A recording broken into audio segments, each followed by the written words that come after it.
फहराया जाता है, भाषण होते हैं, मिठाई बांटी जाती है।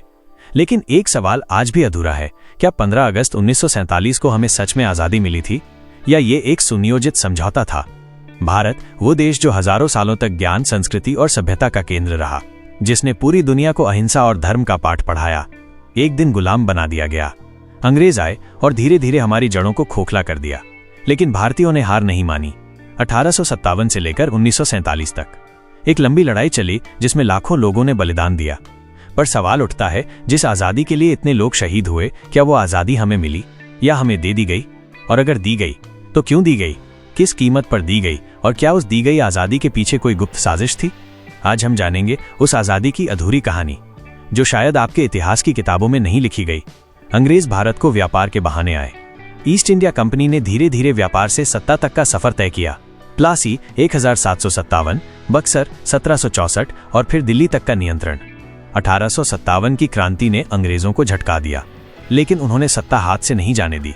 इसके बाद भारत की सत्ता सीधी ब्रिटिश क्राउन के हाथों में चली गई। लेकिन अब सवाल यह है, जिन अंग्रेजों ने 200 साल राज किया, वो अचानक क्यों चले गए? क्या वो गांधी की अहिंसा से डर गए या फिर उनके पास कोई और योजना थी? महात्मा गांधी ने अहिंसा को आंदोलन की ताकत बनाया, लेकिन क्या आपको पता है कि 1930 के बाद से ही अंग्रेजों ने गांधी और नेहरू को धीरे धीरे करीब करना शुरू कर दिया था? राउंड टेबल कॉन्फ्रेंसेस में गांधी अकेले भारत का प्रतिनिधित्व कर रहे थे, जबकि सुभाष चंद्र बोस, भगत सिंह, राजगुरु जैसे क्रांतिकारियों को कट्टर करार देकर बाहर रखा गया। नेहरू को कांग्रेस का भविष्य बनाया गया। गांधी जी ने सुभाष चंद्र बोस जैसे नेता का विरोध किया, यहां तक कि जब सुभाष 1939 में कांग्रेस अध्यक्ष चुने गए, गांधी ने उन्हें हटवाने तक की बात की। क्या ये इत्तेफाक था या एक गहरी साजिश? क्या गांधी नेहरू अंग्रेजों की पसंद बन चुके थे क्योंकि वो क्रांति नहीं, समझौते के रास्ते पर चल रहे थे? अब आइए उस हिस्से पर जिसे अक्सर इतिहास में दबा दिया गया।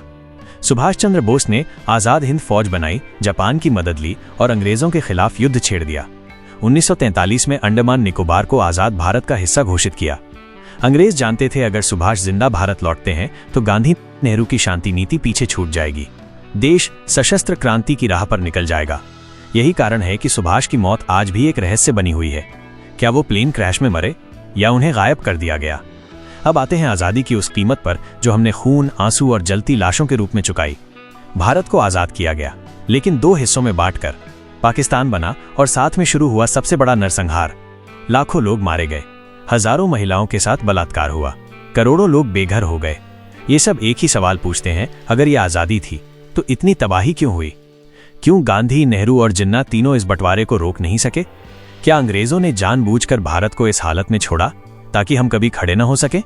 15 अगस्त 1947 को हम आज़ाद हुए, लेकिन उस आज़ादी को इंडिपेंडेंस नहीं, ट्रांसफर ऑफ पावर कहा गया, यानी सत्ता का हस्तांतरण अंग्रेजों से नेहरू को। ये एक कानूनी समझौता था जिसे ब्रिटिश संसद ने पास किया था। भारत एक डोमिनियन बना, यानी ब्रिटिश क्राउन का हिस्सा। हमारा पहला गवर्नर जनरल कोई भारतीय नहीं बल्कि लॉर्ड माउंटबेटन था। क्या ये किसी स्वतंत्र राष्ट्र की पहचान है? और यही सवाल उठता है, क्या हमने आज़ादी पाई या हमें सिर्फ शासन करने की जिम्मेदारी दी गई अंग्रेजों के नियमों के तहत? गांधी जी, जो पूरे देश के लिए बापू बन चुके थे, 15 अगस्त को दिल्ली में नहीं थे। वो बंगाल के नुआखाली में थे, दंगे शांत करा रहे थे। उन्होंने स्वतंत्रता समारोह में हिस्सा नहीं लिया, न भाषण दिया, न तिरंगा फहराया। क्या वो इस अधूरी आज़ादी से संतुष्ट नहीं थे? नेहरू ने उसी दिन रात 12 बजे भाषण दिया, ट्रिस्ट विद डेस्टिनी। लेकिन क्या ये डेस्टिनी सच में हमारी थी या अंग्रेजों की लिखी गई स्क्रिप्ट थी जिसे नेहरू ने मंच से पढ़ा? हमारे कानून, हमारे प्रशासन, हमारी शिक्षा व्यवस्था, सब कुछ ब्रिटिश सिस्टम पर आधारित रहा।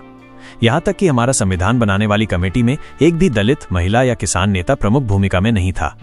क्या ये वही भारत था जिसकी कल्पना भगत सिंह ने की थी? क्या ये वही पूर्ण स्वराज था जिसका सपना आज़ादी के दीवानों ने देखा था?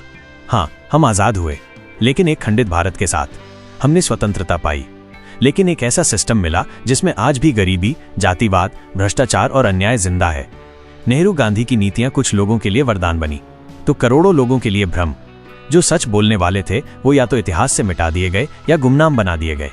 तो अब सवाल फिर से पूछिए, क्या हमें पूरी आज़ादी मिली या फिर एक राजनीतिक समझौता जिसमें सत्ता के गलियारों में सब पहले से तय था?